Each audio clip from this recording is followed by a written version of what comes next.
Bonjour chers téléspectateurs de TMT, nous sommes en direct de votre télévision.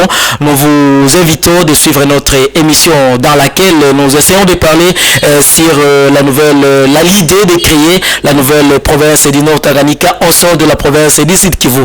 Notre invité en ce jour c'est Orphée Kamengele Yamonea qui essaiera de nous parler des causes ainsi que les pourquoi de créer ou de penser à l'idée de créer la nouvelle province au sein de la province du Nord Tanganyika. Faradja Moulumba Famore, c'est moi à la présentation. Je vous convie d'être avec moi du début jusqu'à la fin.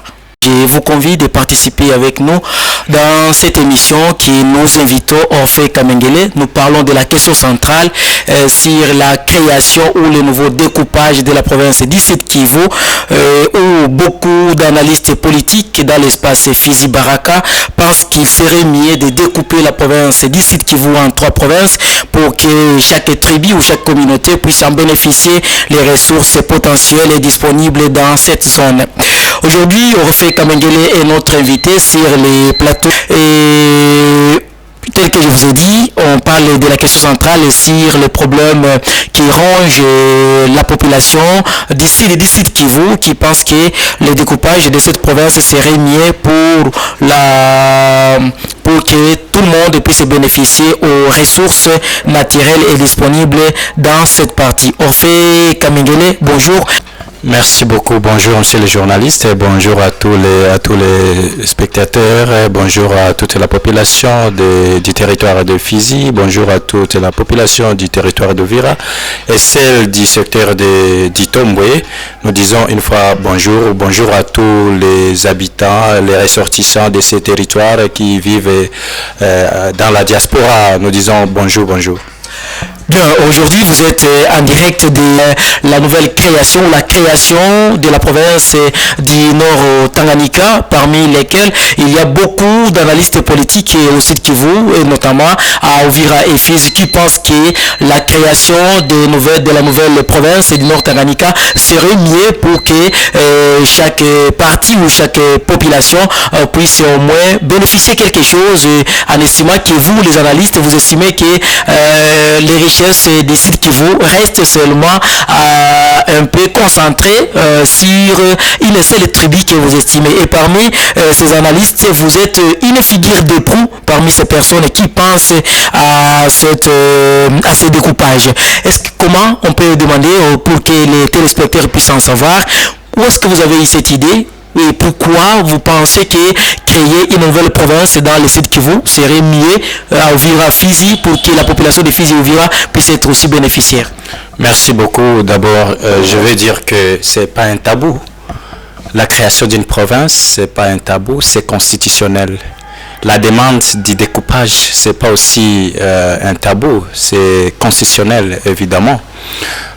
Parce que si vous posez une question à l'histoire politique du Congo, on vous dira que la RDC, avant qu'elle n'arrive à 26 provinces, elle est passée par les étapes, et ces étapes-là nécessitaient probablement les découpages.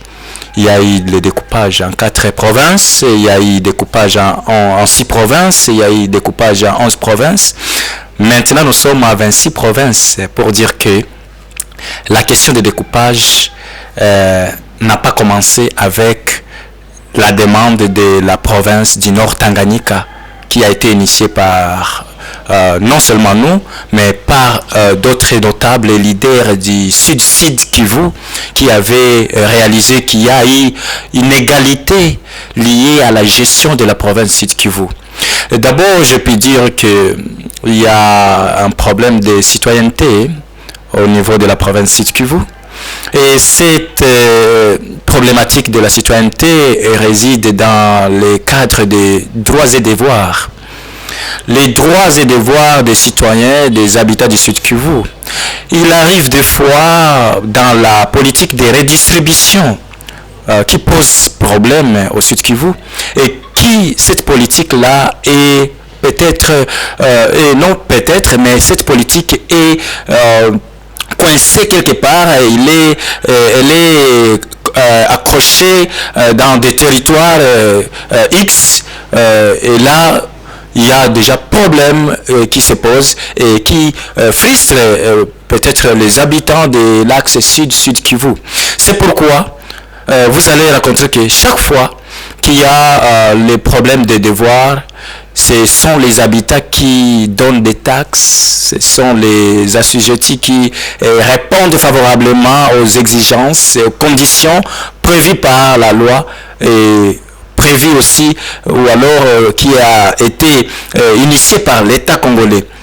Alors, nous donnons des taxes, nous payons les taxes, nous payons les impôts parce que c'est normal au Congo. Et qui sont mal répartis selon vous? C'est là que je vais arriver. Hein. Lorsqu'on paye, la citoyenneté est liée au devoir, mais la citoyenneté n'est pas liée au droit, parce que celui qui a payé la taxe, celui qui a payé l'impôt, a droit à une contrepartie, par exemple. Hein. On paye les impôts pour qu'on construise chez nous. Mais au Sud Kivu, c'est cette inégalité qui se dit et qui ne dit pas son nom.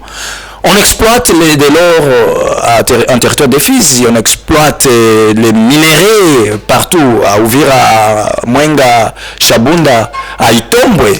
Mais qui sont les bénéficiaires de ces biens, qui sont les bénéficiaires de ces matières? Allez-y comprendre que c'est un petit groupe de gens qui dirigent la province du Sud Kivu, qui s'accaparent de tout, et puis ils ne veulent pas développer les entités des ressorts de ces minerais. Et cet état des choses frustre, cet état des choses donne quand même un dégoût de vivre dans une province où on ne bénéficie aucune chose de ce qu'on a produit. Donc la politique de redistribution n'est pas bien garantie en province Sud Kivu, et cela nous donne le courage de dire qu'il y a inégalité sociale. Et cette inégalité sociale, monsieur les journalistes et téléspectateurs, renvoie au soulèvement.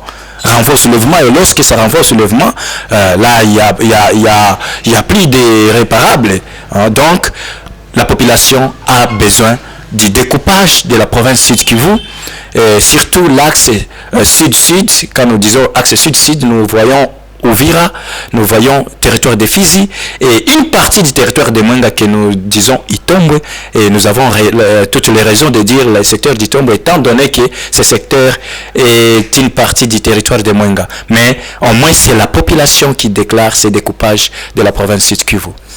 Orphée Kamengele, vous avez évoqué la question de la mauvaise répartition des richesses, mais également des pouvoirs. Et si on met à côté le problème de la répartition des richesses, parlons un peu de la répartition des pouvoirs. Si on interrogeait l'histoire, elle nous dira que dans tous les gouvernements provinciaux qui ont déjà existé, les représentants du territoire d'Uvira et ville d'Uvira, ainsi que des territoires de Fizi, ne manquent pas dans le gouvernement de la province du Sud Kivu. Et actuellement, vous avez un vice-gouverneur, Jean-Jacques Elakano. Comment vous direz que la répartition de pouvoir est mauvaise en province de Sud Kivu, alors que certains notables du territoire de Fizi et aussi d'autres du territoire d'Uvira et ville d'Uvira sont représentés dans les gouvernements actuels? Je n'ai pas dit nécessairement la répartition des postes, j'ai dit la répartition ou la redistribution de ce que nous, population, parce que l'État nous a extrait quelque chose de nos entités et nous avons cette obligation que ces mêmes biens, ces produits nous reviennent. Et ça revient à la population dans plusieurs manières. On peut construire on peut jeter des ponts, on peut construire des routes, on peut construire des hôpitaux, on peut construire des écoles, et ainsi de suite. Donc il y a toute une panoplie d'infrastructures qui nécessitent une construction ou alors qui nécessitent leur présence dans différentes entités. Voilà un peu. Alors en ce qui concerne votre question de représentativité de membres d'une communauté donné, de tel territoire donné, qui peut peut-être être à la base des non-soulèvements de la population contre la mégestion de certaines personnes, ça je vais dire non. Parce que vous savez, le système politique de la RDC, il est tout autre. Chacun présentement est en train de mettre en avant ses intérêts personnels au détriment des intérêts généraux. Donc, Chaque fois, et c'est là où vous allez les constater quand il y a quelqu'un qui demande des postes. Vous savez que non, quelqu'un, il a par exemple, il a été élu député national ou provincial, mais arrivé à un certain niveau, il boycotte sa mission et sollicite un poste. Là, en conclusion, vous pouvez avoir une réponse à ces mouvements-là de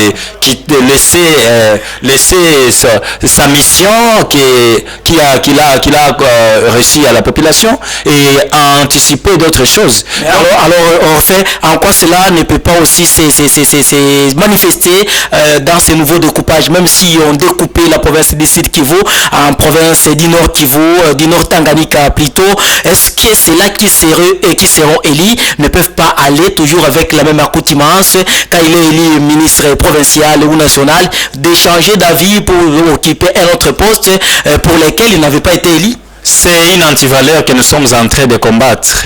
C'est une antivaleur et nous ne pouvons pas l'apprécier dans la province du Nord Tanganyika si jamais l'Assemblée nationale adoptera pour le découpage de cette province Sud Kivu, qui bientôt peut-être sera appelée l'ancienne province du Sud Kivu.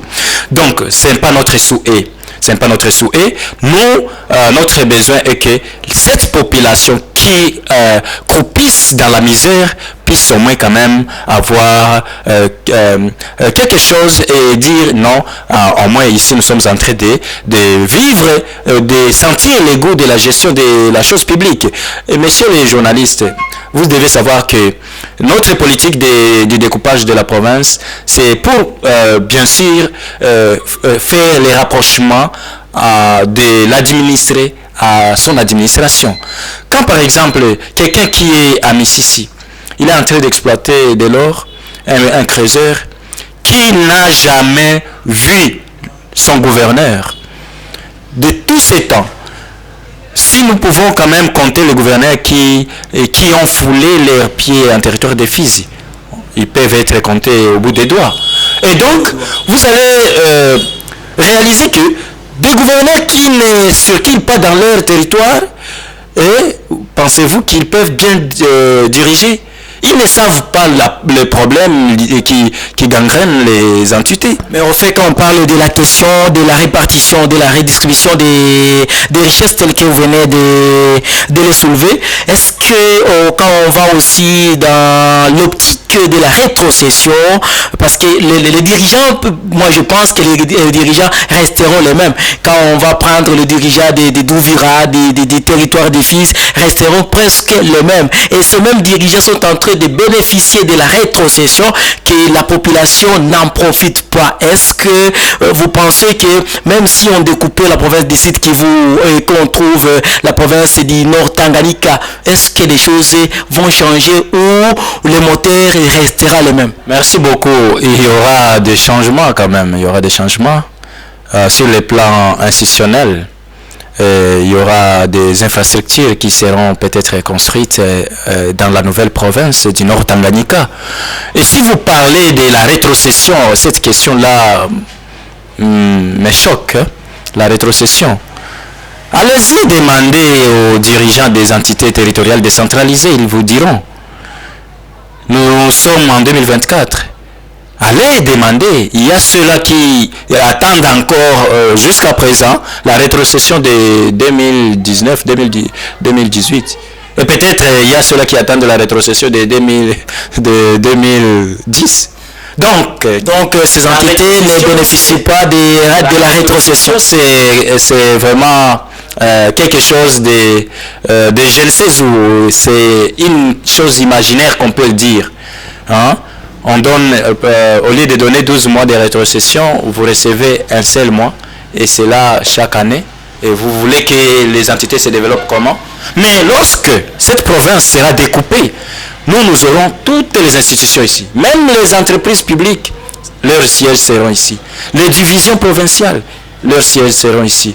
Même l'Assemblée provinciale, par exemple, nous aurons notre Assemblée provinciale, nous aurons notre gouvernorat, et là, au moins, ces gouvernements tâchera d'apporter au moins des solutions par rapport aux défis que la communauté, aux défis que les entités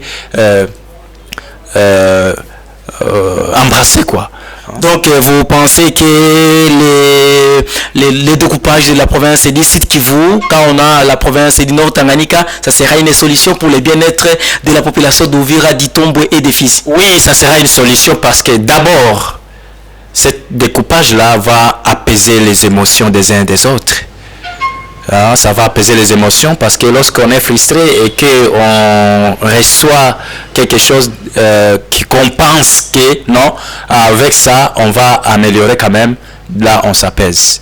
Et au pire des deux, il y aura quand même développement parce que les routes par exemple, nous aurons une province, un chef-lieu par exemple, si selon la politique des pionniers de cette province. Et c'est là que même résidait ma question. Vous pensez que les chefs-lieux ou la capitale de cette province sera où? Entre Uvira, Fizi, nous avons au moins des grandes agglomérations. Nous avons Uvira ville, nous avons par exemple en territoire d'Uvira, on a Sangue, ce sont là des grandes agglomérations. Quand on va en territoire de Fizi, nous avons Baraka, nous avons Fizi Centre également, nous avons Mississé, qui sont des grandes agglomérations. Où pensez-vous que les chefs-lieux de cette province peut être? Merci beaucoup. Avant d'y arriver, je vais dire qu'il y a des experts en cette matière qui peut-être répondront prochainement après que nous ayons quand même gagné ces combats de la province du Nord Tanganyika. Et si vous les gagnez, vous ne pensez pas que les problèmes des chefs-lieux, ça peut aussi créer un problème? Ça peut poser problème parce qu'il y a des critères par rapport, au positionnement du chef-lieu. Les amis de la ville d'Uvira ou du territoire d'Uvira avec ceux du territoire de Fizi et de la ville de Baraka ne peuvent jamais manquer un cadre où ils vont discuter par rapport au chef-lieu de cette nouvelle province qui sera bientôt accordée à la population de la province du Nord Tanganyika. Donc la question là du chef-lieu ne peut jamais nous diviser parce que une fois arraché cette province, si on adopte que Uvira ville soit le chef-lieu, ça va passer. Si on adopte que la ville de Baraka passe comme chef-lieu de la province du Nord Tanganyika, on va toujours nous féliciter. Et l'essentiel pour nous, c'est rapprocher ces administrés à l'administration. Lorsque le gouverneur sera là, il va quand même savoir comment construire les routes, les voiries. Ça va quand même être bon. C'est un peu ça. Voilà, en quelque sorte. Oui, voilà, Orphée Kamengele, vous prenez les devants dans cette affaire de la division ou du découpage de la province de Kivu dans une autre province qu'on appelle celle du Nord Tanganyika, et vous êtes figuré comme vous êtes parmi les figures d'époux des initiateurs de cette idée pour qu'on ait au moins une province du Nord Tanganyika. Quel est votre message aux téléspectateurs qui vous suivent en ce moment pour connaître, ils ont déjà connu la cause, la raison qui a fait que vous ayez cette idée de la création de la province du Nord Tanganyika au sein de la province du Sud Kivu? Votre dernier message à nos téléspectateurs? Merci beaucoup. Je vais dire que cette idée nous est venue de l'initiative de la province de Lila. Pourquoi? Parce que dès le début, les territoires de Fizi, les territoires d'Uvira étaient mêlés dans la province de Lila. C'est après que nous ayons approfondi les analyses sur l'étude de la province de Lila, et là nous avons réalisé qu'il y a des couacs, il y a des problèmes là à l'interne de cette idée de la province de Lila. Les pionniers de la province de Lila ne jurent que pour l'espace légal. Ils sont pour, et présentement, ils sont d'accord de céder le secteur du Tombwe parce que c'est un secteur majoritairement Bembe. Ils sont pour de céder la chefferie de Bourigny parce que c'est une chefferie majoritairement Chi. La chefferie de Luinja parce que c'est une chefferie majoritairement chi et une autre d'autres. Il y a aussi quelquefois les Nindu qui sont aussi majoritaires. Alors, eux, selon leur politique, ils peuvent céder toutes ces terres afin qu'ils soient seuls dans leur province. Et ils ont des motifs qui poussent. Ils ont des motifs. Quand par exemple, ils donnent l'exemple de la province de Kasaï. La province de l'Équateur. Ils disent que non, il y a des provinces où c'est une seule tribu qui est majoritaire. Et cette province existe. À l'instar des Baluba.